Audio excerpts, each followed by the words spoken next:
Well, we have hit the mid-season portion of Ahsoka, and I must say, I am impressed so far. The show is getting better every week as we start to hone in on the plot of this show. I really have no complaints. If anything, there's maybe a few things I could bring up, but to me it's all minor stuff to nitpick. I've been waiting for a Star Wars show to go back to focusing on elements that make the franchise what it is. Lightsabers are back, the Force is back, interesting lore is in the picture again. There's a lot of action and some good lightsaber battles. And lastly, we are seeing the stories of some cool animated characters continue in live action form. In my opinion, Ahsoka is the best live action Star Wars we have seen since Mando Season 2. So, in today's video, I want to give my thoughts on the show so far, and I also want to address some things with the fandom, because some of the criticism that the show is receiving is downright ridiculous, and while I do understand why fans are in dismay and are frustrated with the franchise, some people are doing things that are just bugging me, and in all honesty, I think it makes their opinions of the show invalid.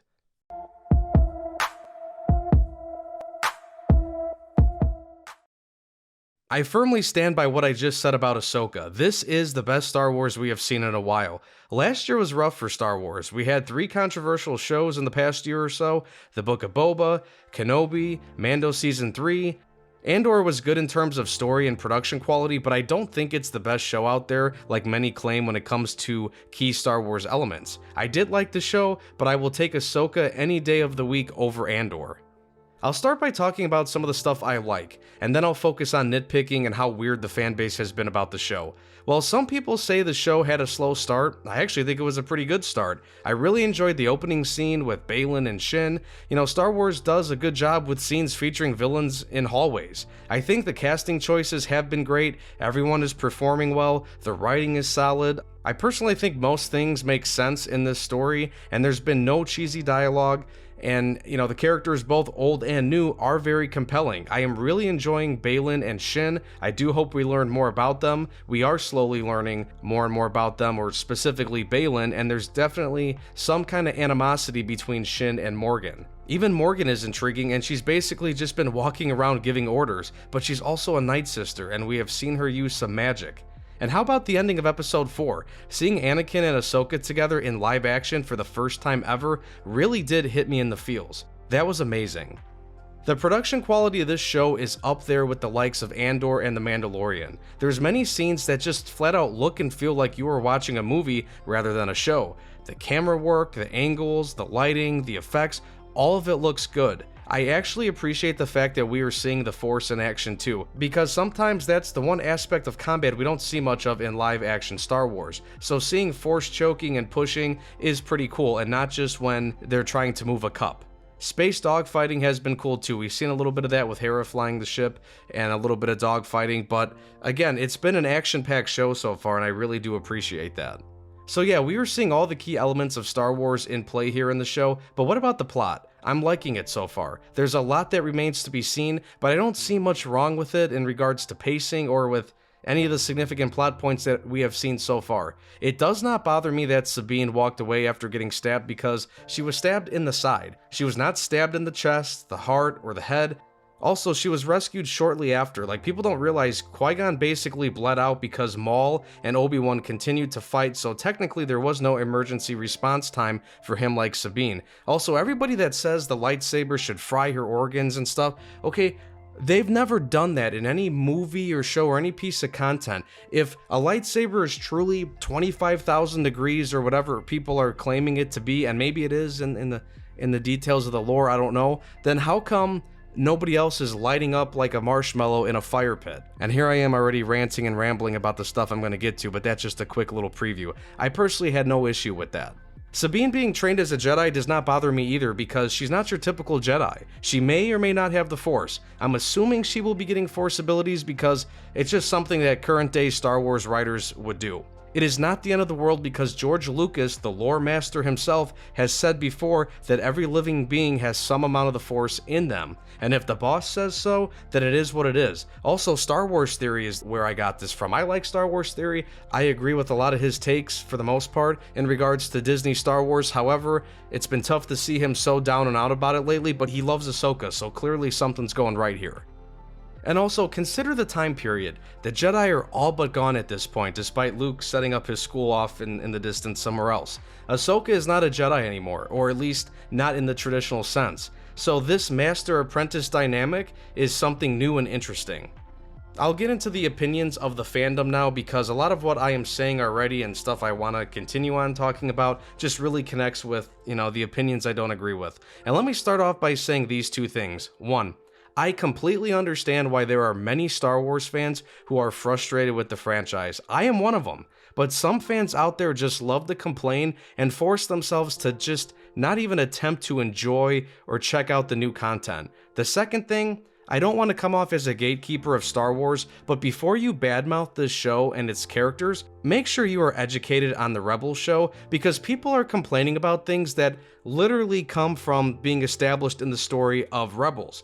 Watching that show is not a requirement in order to watch Ahsoka, but do yourself a favor and read up on the summary of that show, or watch some YouTubers that specialize in summary content.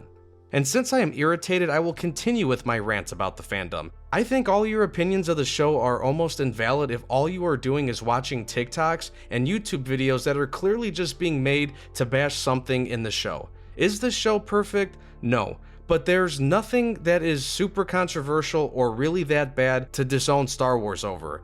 It's amazing how many people were calling it a bad show after the first 2 episodes premiered. How can you give a defining answer of, this show is bad, after just 2 episodes? Maybe something will happen that will cause some controversy over time. I'll speak on that in a later video when I give my final thoughts when the show is all said and done. But so far, the show is fine. And oh my god, some people are so picky. People are mad that Ahsoka is not acting like she did in the Clone Wars. Okay, really? She was basically a teenager back then who was happy to be in the Jedi Order prior to everything that happened in the Clone Wars. And do you remember how much shit she went through? Kicked out of the Jedi Order, then refused to come back after being accused of horrible crimes that she did not commit. Her master turned to the dark side, killed all the Jedi, she's been hunted down by Inquisitors, she's lost people close to her. So yeah, I would say all of this, along with her being a middle-aged person at this point, would make her different. Come on, people, use common sense. Oh, and Hera's appearance is mediocre cosplay to some people out there. It's really unbelievable. Another thing that makes me laugh is that people are complaining about this being a girl power show. All of these characters are from Rebels. This show is literally a continuation of Rebels and the characters' stories. There is no agenda pushing here. People are mad about the punk rock music that played when Sabine was on the speeder bike. Okay, it seemed a little out of place because we don't typically hear that kind of music in Star Wars, but does everything have to be yelled in alien gibberish? And again, do you actually know her personality and background, which again, comes from Rebels? I already talked about Shin stabbing Sabine, but I've also seen people complain and say that, well, how come Shin didn't, whoop her ass more and cut her head off, or, force throw her into Ahsoka's ship as she was flying in? Let's remember something here. Shin is an apprentice who was not ready to face reinforcements like Ahsoka by herself, and she also got what she came for, the orb. So again, are we actually watching the show, or are we just watching TikToks and YouTube videos and letting that content form not only our knowledge, but also our opinion of the entire show? Apparently the characters are talking too slow during conversations. I didn't know you had to talk 1,000 words per minute when you're just chilling in the ship having a conversation. Some of the opinions people have of this show is just ridiculous. We still have to wait and see how things pan out for the second half of the show, but so far I am a fan. I really can't wait to see what else Dave Filoni is cooking up as things are beginning to really pick up. I don't usually defend the writers that much when it comes to Star Wars, but they literally can't win with some of the fans out there. We are getting a show that features popular characters, we're getting lightsabers, Jedi, corrupted Jedi, the Force, Night Sister magic, and other lore elements. And people would rather just complain about the look of a character and a random song.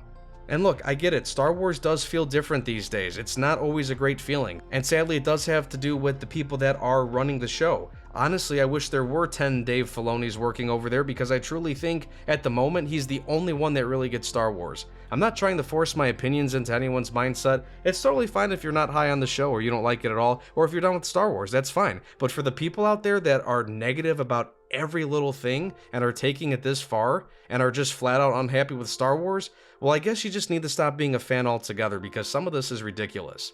Relax and give something a chance. We haven't even seen the full story, the full show yet.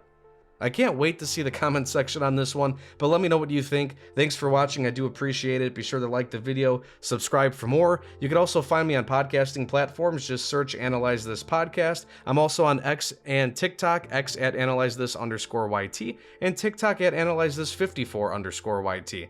Thanks again, and take care.